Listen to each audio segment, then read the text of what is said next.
사람에게는 누구나 장단점이 있죠.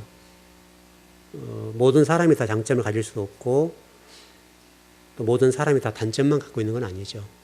그러니까 이제 단점은 보완하고 또 좋은 쪽으로 쓰고 장점은 더 개발해서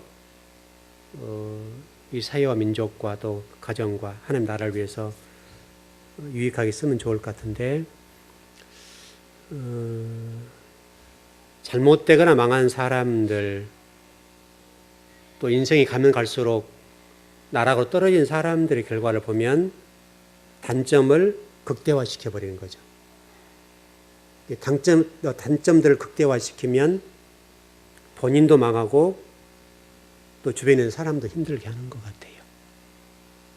그러니까 우리 창세기 1장에서 하나님 우리 마음 땅을 기경해서 그리스도의 마음을 만들어 놓겠다 라고 말씀하신 것은 기가 막힌 거예요. 여러분 에덴 동산의 선악과를 따먹게 우리 이제 생명나무를 따먹어야 되잖아요. 우리가 원래 생명나무를 따먹을 수 있어야 되는데 선악을 알게 하는 나무를 따먹는단 말이에요. 우리 인간이 선악을 알게 하는 나무를 따먹게 되니까 사람 이상하게 변한 거죠. 그러니까 이제 이게 우리의 손이 같은 열매가 같은 나무가 좀 다르게 이렇게 곁에 붙어 있다고 본다면 생명나무와 선악을 알게 하는 나무 이렇게 양쪽에 이렇게 있죠. 양쪽에 있으면 보편적으로 이게 뱀의 머리로 계보를 하는 사람들의 특징은 선악을 알게 하는 나무를 따먹게 돼 있어요. 똑같은 나무가 있는데 왜냐하면 이쪽보다는 이쪽이 훨씬 좋게 보이거든요. 생명나무를 따먹으면 어렵게 느껴진다고요. 느낌이. 이 선악을 알게 하는 나무를 따먹어야 내가 뭔가 유명해지고 성공하고 세상에서 이름을 드러내고 그렇게 살 수 있다고 생각하고 또 세상적으로 얘기하면 물질적인 부여를 누릴 수 있는 그런 삶을 살 수 있게 생각해서 모든 사람이 선악을 알게 하는 나무에 손을 올리는 거예요. 이 두 손이 있다고 한다면 생명나무를 따먹는 손과 이 선악을 알게 하는 나무를 따먹는 손이 있다고 한다면 대부분의 사람들이 선악을 알게 하는 나무에 손이 올라간다고요. 그리고 뱀의 머리와 그리스도의 머리라 본다면 뱀의 머리로 가지고 있는 그 계보를 따라갈 수밖에 없도록 돼 있어요. 구조가. 이 세상의 영향력과 지배력 또 세상 사람들의 어떤 이런 것들 보면 이 뱀의 머리라고 있는 사람들의 계보가 훨씬 좋게 보이거든요. 그러니까 그 계보를 추종하게 돼 있어요. 제가 잠깐 예배 나오기 전에 이렇게 좀 거실에 좀 앉아 있다가 TV를 잠깐 보고 왔는데 S대의 뭐 판검사 그리고 키가 185에서 7, 뭐 몸무게 75kg, 얼굴이 핸섬하고 이게 A급 특급이라면서요. 이 사람들이 이제 오면 남자들이라고 본다면 그냥 여자들을 이렇게 간택을 한다면 표현이 이상한데 어떤 결혼 정보 회사 얘기가 들었는데 30위 안으로 또는 100위 안으로 우리 세계 서열에 그 따님들과 결혼한대요. 그래서 그 가운데 30위 안에 들어간 사람, 뭐 100위 안에 들어간 사람을 선택을 하는데 공통적으로 그렇게 간 사람들의 결과가 다 불행하게 끝난다는 거죠. 이게 뱀의 머리 아닙니까, 여러분? 뱀의 계보로 하는 그 삶에 모든 사람들이 그걸 좋아하니까 그걸 추구한다. 그러니까 좀 힘들게 올라가는 것보다 그게 훨씬 편하고 좋잖아요. 여성들도 마찬가지고 남성도 그런데 대부분이 어떤 결혼 정보회사에 좀 그런 좀 괜찮은 사람들이 A급으로 오는 경우가 있는데 그런 사람들 특징이 그렇다는 거죠. 근데 공통적인 특징이 뭐냐면 그런 사람들은 대부분이 얼마 못 산대요. 그게 좋게 보이잖아요. 그래서 남자가 들어간다 본다면 그것도 뭐해서 A급 의사, 서울대, 키도 핸섬하고 이쁘기도 하고 잘생겼어요. 그 처음에는 이렇게 잘 될 것처럼 보이고 뭐 건물도 사주고 병원도 개원해주고 하니 좋은데 이제 그 대준 집안에서 모든 걸 간섭해버리니까 로봇가 된다는 거예요. 그러면 이게 어떻게 인생이 행복하겠어요? 그래서 병원을 개원해 줬더라도 그분들 얘기가 그래요. 예를 들어 이제 김서방이라고 합시다. 그냥 이분이 김서방 우리 어디 유럽에 비행기 티켓 끊었으니 가세 그런다는 거죠. 아 그럼 병원은 어떻게 하고요? 아 그 끈값인데 뭐 그런 거 신경 써? 이런다는 거죠. 아, 그거 풀어 뭔 소용이냐? 물론 1,000억대 이상 되는 부자들이 그런 얘기를 하는데 그거 풀어 뭐 하게? 이런 식이 돼요. 그러면 완전히 로봇처럼 이리 갔다 저리 갔다 그냥 어떤 분 한 분이 그 뭐 성우가 그런 분 그렇게 얘기를 해요. 자기 친구 얘기를 하면서 훅 불면 이쪽으로 가야 되고 훅 불면 이렇게 가야 된대요. 이게 여러분 뱀의 계보를 하는 사람들의 특징이에요. 근데 모두가 다 그걸 추구하잖아요. 왜냐하면 가난하고 없는 사람들을 따라가지 않잖아요. 왜냐하면 자기가 실력이 있다는 거죠. 그러니까 당연히 실력이 있고 S대에 또 뭐 검사, 판사, 의사 정도 되면 그렇게 생각한다는 거예요. 젊은 친구들이. 그래서 부인을 간택해 오고 그럼 부인집에서 처갓집에서 쫙 해준다는 거죠. 그러면 행복해야 되는데 얼마 못 산대요. 불행해서 살 수가 없다는 거예요. 이게 이제 뱀의 계보를 가지고 있는 사람들의 특징이고 여러분 보세요. 이 선악과 에덴 동산의 선악을 알게 한다면 에덴 동산과의 이 생명나무 관계 속에서 이 선악을 알게 한다면 따먹었던 사람들에 관해서 생명나무로 들어가는 이 길이 막혔잖아요. 그룹과 두루 도는 화영검이 그걸 딱 막고 서 있잖아요. 결국은 예수 그리스도가 지금 이게 예수 그리스도 통과하지 않고 못 들어간다는 얘기잖아요. 그러니까 우리가 그리스도를 계보하는 사람들이 아니고는 생명나무를 못 따먹는 거예요. 그러니까 여러분 보세요. 그게 현실로 드러난 게 뭐냐면 여리고성을 점령할 때 요단강을 건너서 여리고성을 점령하고 여리고성을 점령해야 가나안 땅 들어가잖아요. 그러니까 가나안 땅 바로 직전. 그러니까 요단강 건너가 간다 이렇게 돼 있잖아. 근데 요단강을 건넜는데 뭐가 있어요? 여리고성이 있다고. 여리고성이. 이 여리고성 때문에 가나안 땅 못 들어가는 거예요. 그럼 이 여리고성이 단순하게 우리 성을 얘기하는 것이 아니라 제가 여러분 설명드렸죠. 여리고성은 거기에다가 여러분 기생나합인가가 뭐예요? 맞습니까? 기생나합이 그 정탐꾼들을 숨겨줬던 장소 아닙니까? 근데 그 여리고성 벽에다가 집을 지었어요. 그래서 이 성벽이 제가 그때 어렴풋하게 기억이 나는데 한 22m 정도예요. 벽 하나가. 성벽이 22m예요. 그래 집을 지을 수 있죠. 그때 좀 제가 계산해 본 적이 있는데 계산해 보니까 그때 당시에 여리고성의 성벽이 22m예요. 두께가. 여러분 상상을 해보세요. 여기서가 22m 되겠어요? 택도 없죠. 저기 뒤에서 여기까지 얼마나 되는지 모르겠는데 뭐 여기까지 오진 않겠지만 상당히 와야죠. 여기서까지가 한 6m, 7m 되려나요? 그밖에 안 되겠죠. 이 2배 정도.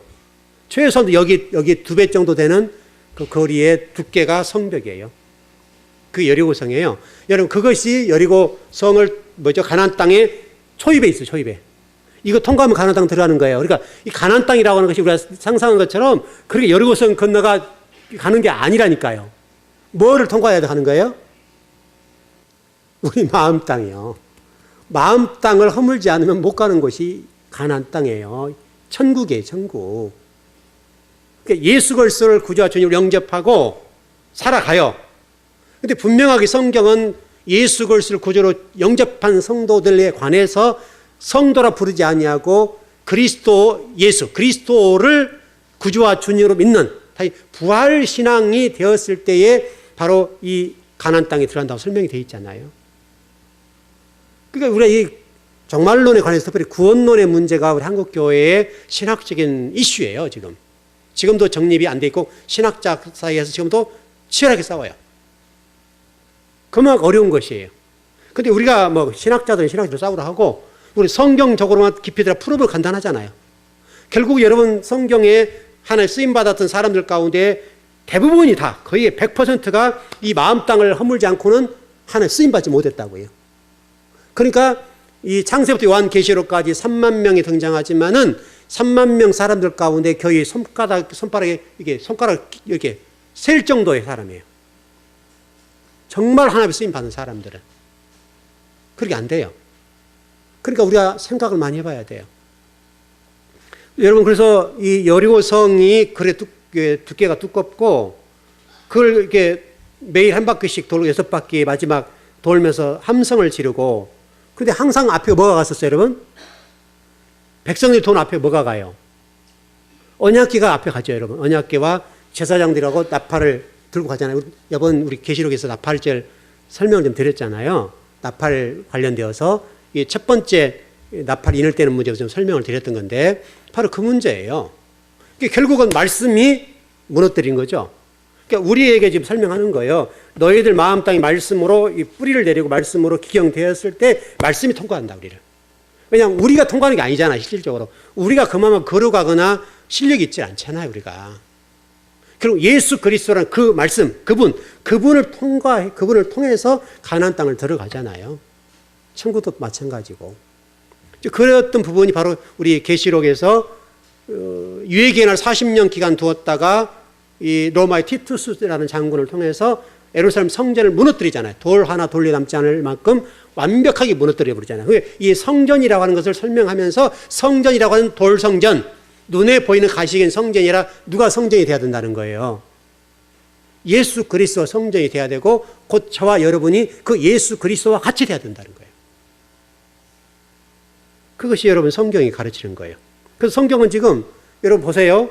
이 창세기 3장 15절부터 시작해서 또는 창세기 에덴 동산에서 출발했던 이 내용들이 제가 전번에 우리 창세기 공부할 때 희미했던 것들이 점점 밝아진다고 점진적으로 밝아져요.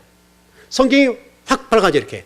창세부터 쭉 봐오면 이렇게 희미했던 건 이렇게 가서 보여지는 거예요.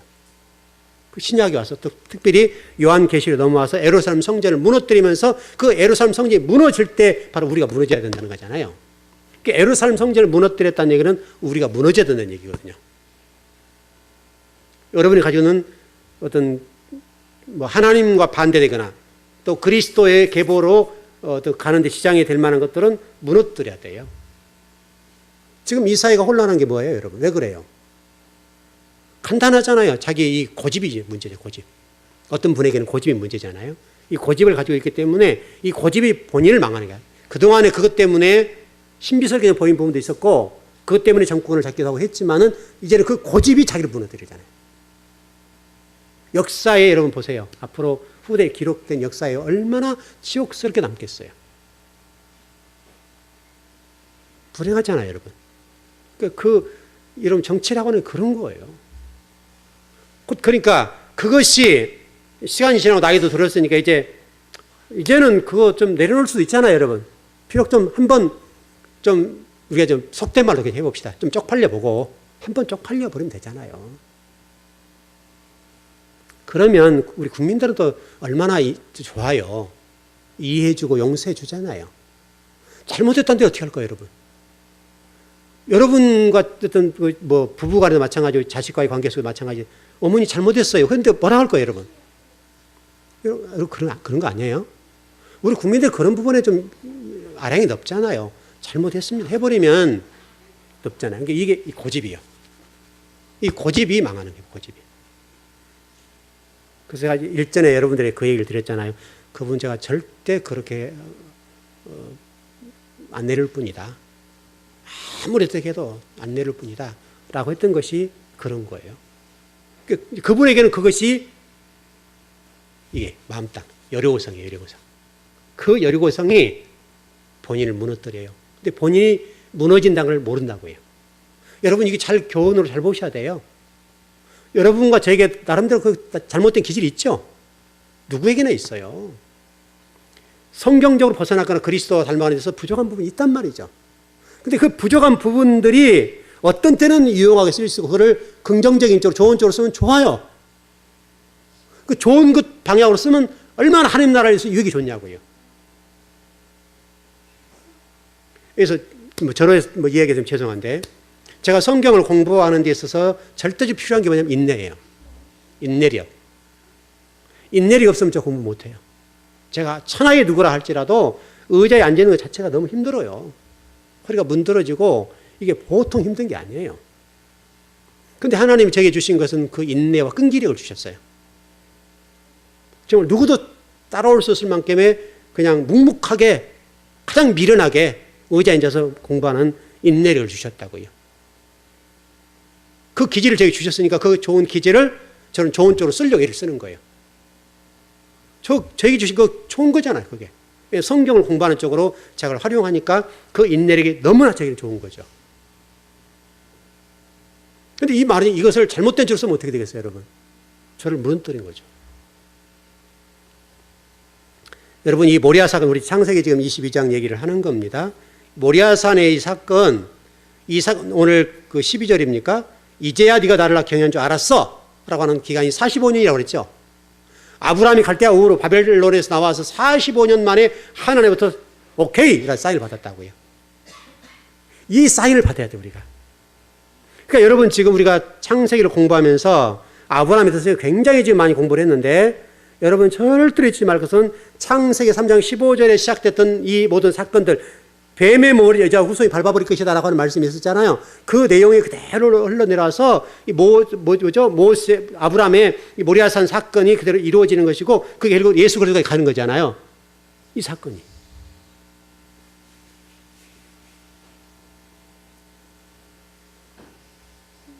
한 사람의 그리스도인이 태어나는 것은요, 우연하게 태어날 수가 없고요.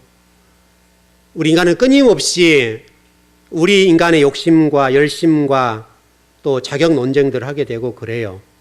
그러나 하나님 앞에 그것을 디미는 순간 그것은 하나님 용납이 안 돼요. 하나님 앞에는 적어도 우리가 성경적으로 봤을 때에 이미 우리를 위해서 쪼개지심이잖아요. 십자가에서 또는 모리아산에서 예수 그리스도가 어린 양이 되어주셔서 돌아가 주셨다고요.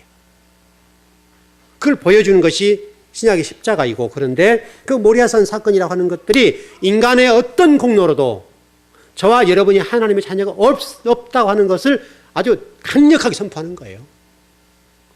인간의 어떤 수고와 어떤 노력과 어떤 공로로도 모리아산 위에 십자가 위에 있을 수가 없어요, 우리가. 그 모리아산이라고 해서 갈보리산 언덕을 제가 설명드렸던 기억이 나시죠, 여러분? 그 갈보리상에 십자가가 박혔다 이거예요.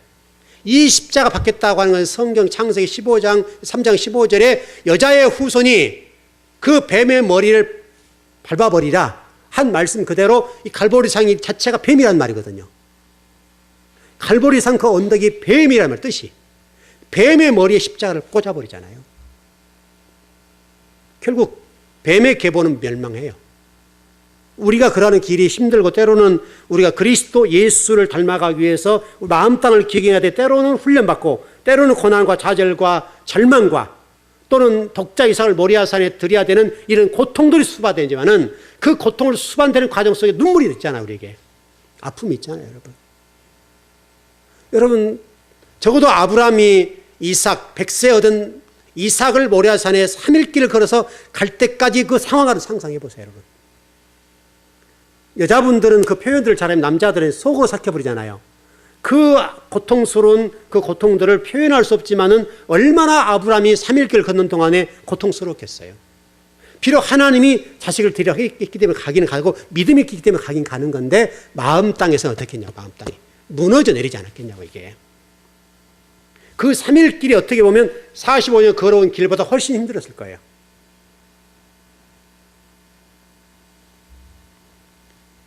그 엊그제 여러분 그 촛불 집회 있었죠?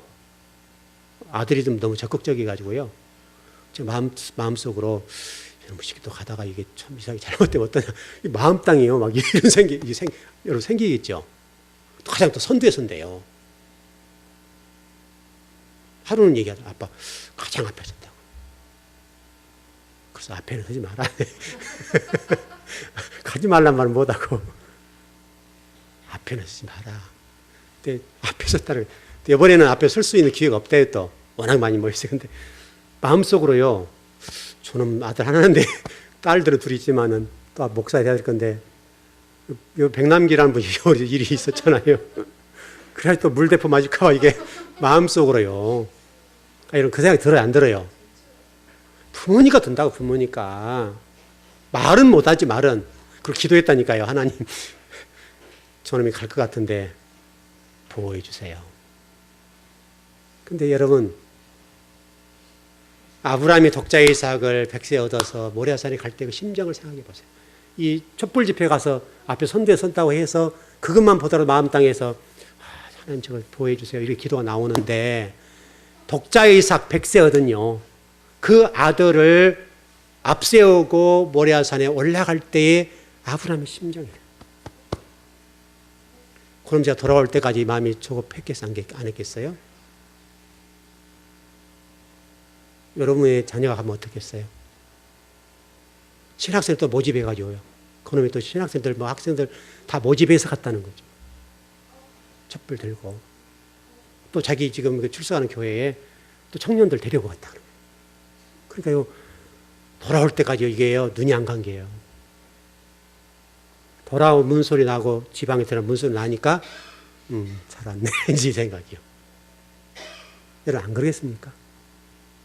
나이가 이제 27인데, 그런 마음이 들죠. 부모니까.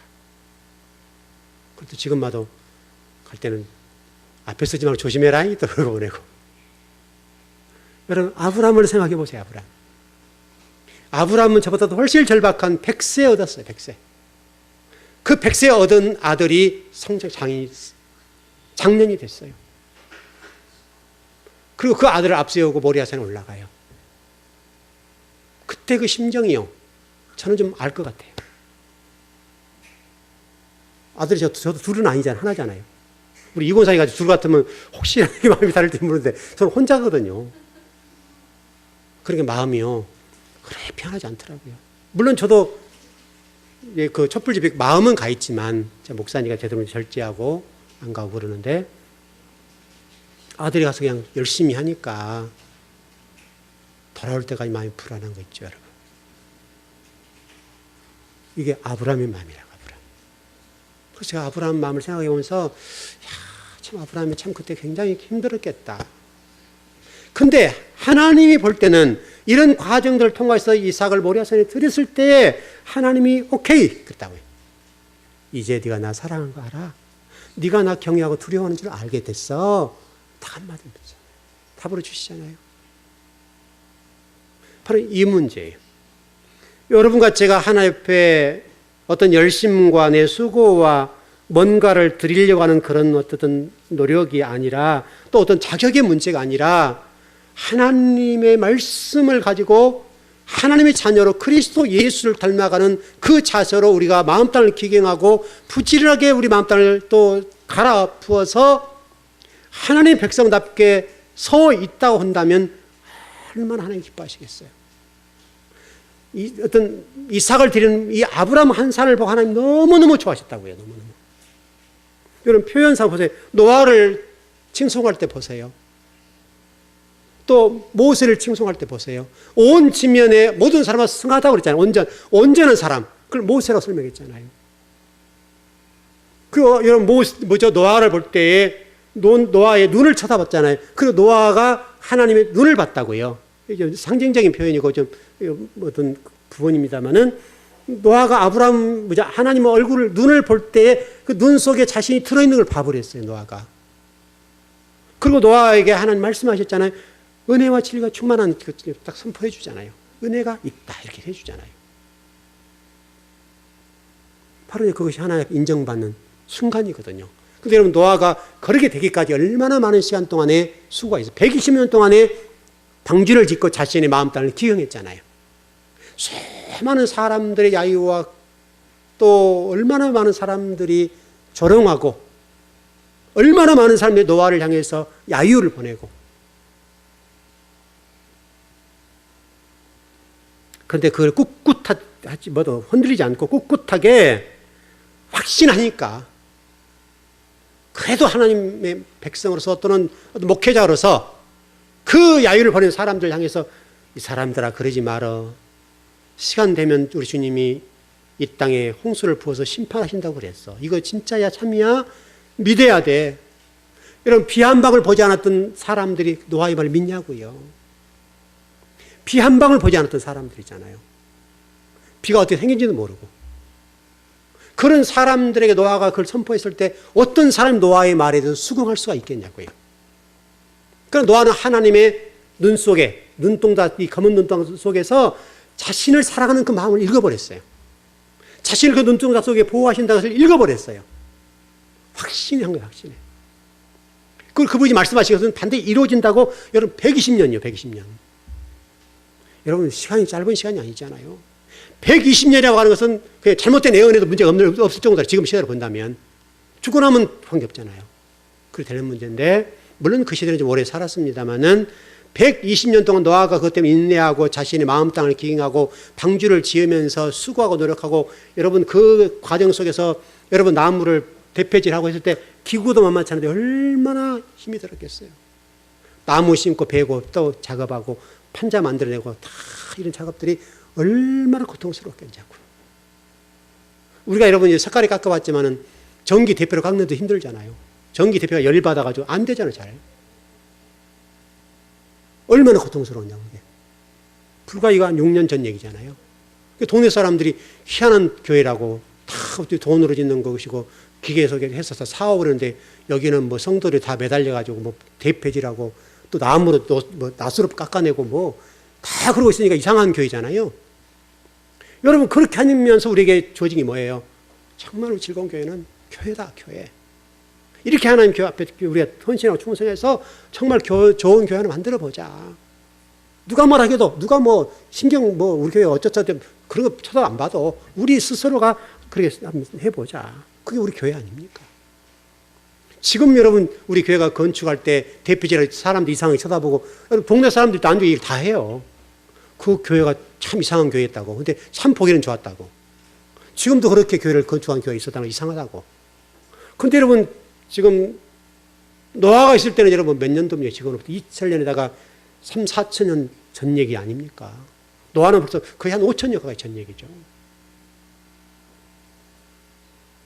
출애굽 연도가 1446년 아닙니까? 출애굽 연도가 1446년, 그것 쏙 앞으로 가잖아요. 얼마나 앞으로 가요? 그것도 아브람, 뭐죠? 야곱, 이삭, 아브람, 앞으로 쭉 넘어가잖아요. 한참 전 얘기죠. 대수로 하면 10대 정도밖에 안 되니까 여러분, 얼마나 오래된 얘기입니까? 그때 여러분 나무를 켜서 이렇게 만들어낸다는 게 얼마나 힘들겠어요. 그리고 나무에 뭐 물은 역청을 바로 그런 거 있었습니다만 그것을 재료를 만들 때 과정이 얼마나 힘들겠어요.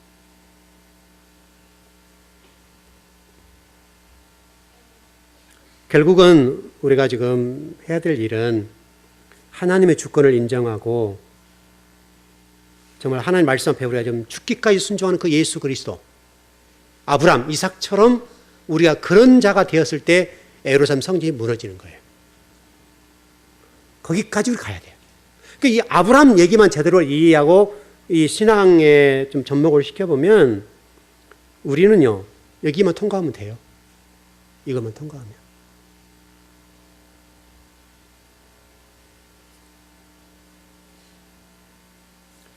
베드로가 그런 고백을 했어요. 사도행전에서 얘기를 하고 그러는데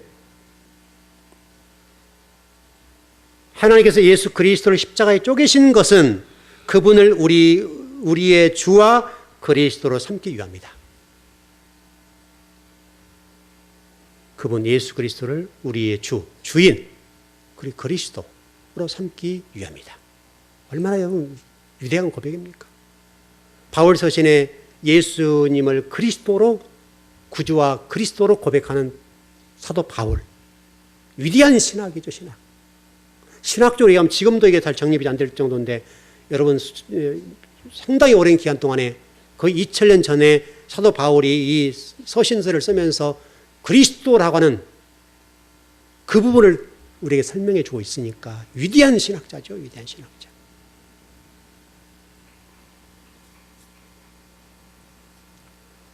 우리가 오늘 예배를 드리면서 그리스도 예수를 우리의 주인으로 삼고 그분의 삶을 구체적으로 닮아가고 따라갈 수 있었으면 좋겠습니다.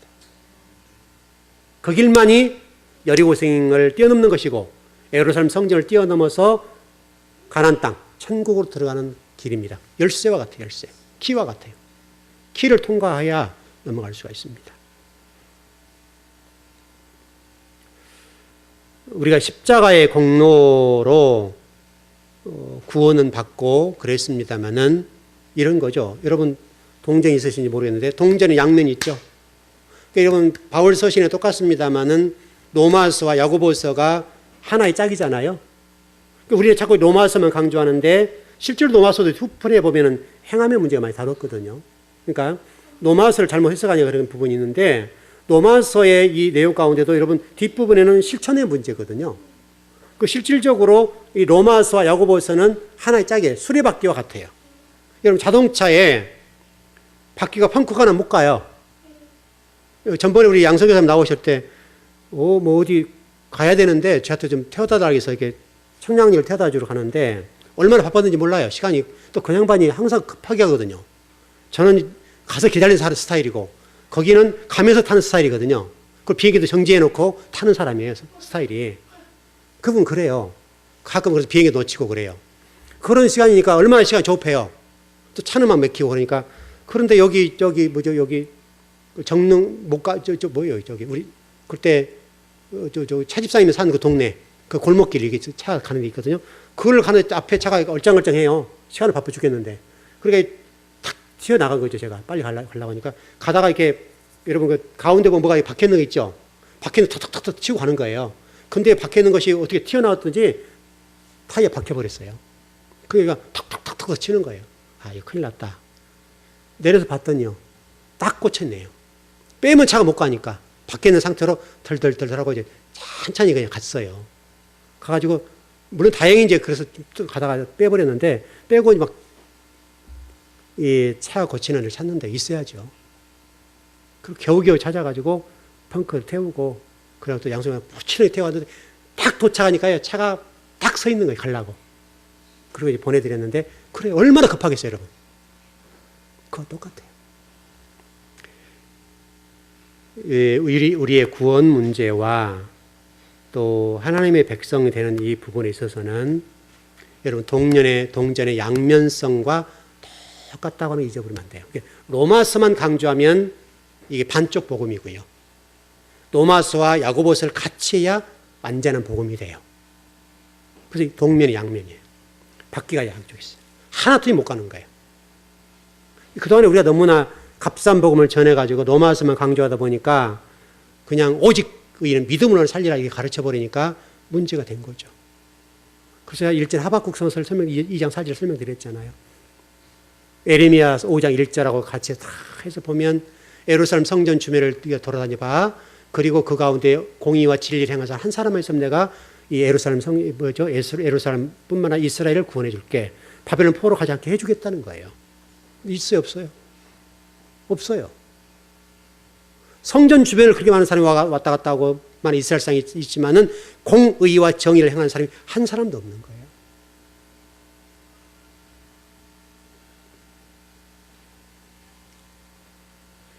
지금도 이것은 저와 여러분의 기도 제목이어야 될 거예요.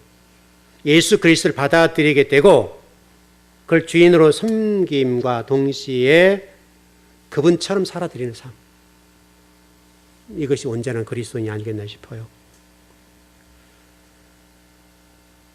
자, 우리 누가복음 17장을 하나 읽어보시죠.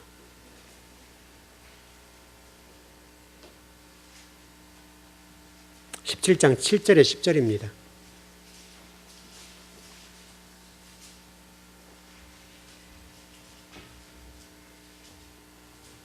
누가복음 17장 7절에 10절입니다. 네, 시작. 너희 중 누구에게 밭을 갈거나 양을 치거나 하는 종이 있어 밭에서 돌아오면 그더러 곧 와 앉으라 먹으라 말할 자가 있느냐? 도리어 그더러 내 먹을 것을 준비하고 띠를 띠고 내가 먹고 마시는 동안에 수종 들고 너는 그 후에 먹고 마시라 하지 않겠느냐? 명한 대로 하였다고 종에게 감사하겠느냐?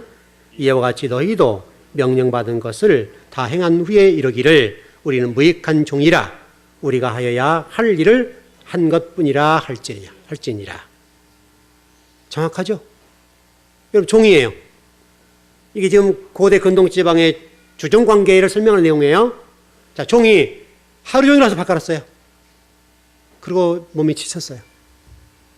그럼 돌아서 주인 같으면 눕죠. 그 씻고 눕고 그냥 있었으면 좋겠다 이렇게 하는데 종은요. 몸이 천근만근되고 쉬었으면 좋겠네 하고 딱 왔는데 뭐부터 해야 돼요? 몸도 씻지 못하고 주인의 저녁을 위해서 밥을 짓고 띠를 띠고 먹을 걸 준비하고 마실 걸 준비하고 수종 들고 다 드신 다음에 그리고 나서 어떻게 한다는 거예요? 먹게 된다는 거예요. 그럼에도 불구하고 주인이 너 잘했다, 참 수고했다 그런 말 하겠냐 이거예요. 왜? 종은 칭찬 들을 일도 어떤 것도 없는 거예요. 무익한 종. 바로 이 문제가 지금 예수님과의 우리의 문제를 설명하는 거예요. 예수님을 주인으로 모시고는 저와 여러분이 이와 같은 성도의 자세라는 거예요. 성도의 자세는 주종관계와 같이 어떤 일을 했다 하더라도 칭찬받으러 할 수 없고 공로를 인정할 수 없고 주인이 끄떡 한번 해주면 되는 거죠. 정말 그런 종에게서 뭐 명절 때 양말 한 그릇 사주면 주인님 감사합니다 이렇게 되는 거고, 또 1년에 예를 들어서 우리 식으로 정리하면 1년에 뭐 머슴으로 살죠. 이 종이 해준 머슴이라 본다면 1년에 뭐 싹으로 했을 때 쌀 10가마를 준다 합시다. 그냥 11가마 주면 황송해서 무릎 꿇고 인사해야 되고, 그렇죠 여러분. 그게 종입니다. 하루 종일 밭을 가고 돌아와서 식사를 준비하고 수종 들고 밥을 다 뜯으신 걸 보고, 그리고 주인의 상을 물리고 그 물린 것 가운데 먹는 것이 종입니다. 그게 종의 신분이에요. 우리가 지금 그렇게 해야 돼요. 그렇게. 그게 저와 여러분의 신분이에요. 하나님과 관계 속에서, 그리스도 예수와 관계 속에서 그것이 저와 여러분의 신분이라는 거예요. 이게 구원받은 사람들의 삶입니다. 설령 그렇게 수고하고 돌아왔다 하더라도 밥 안 주면 밥 못 먹고요. 산채로 땅을 파서 무덤에 묻어도 종은 말 못합니다. 이게 고대 근동지방의 주종관계예요. 고대 근동지방의 종은 사람이 아니에요. 완전히 짐승이에요, 짐승. 오직 주인을 위해서만 존재하는,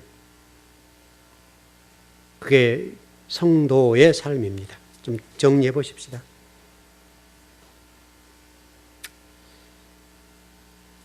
우리는 그런데 감사한 것은 그런 종이에요. 근데 하나님이 저와 여러분에게 하나님 나라를 건설할 수 있는 권한을 주셨어요.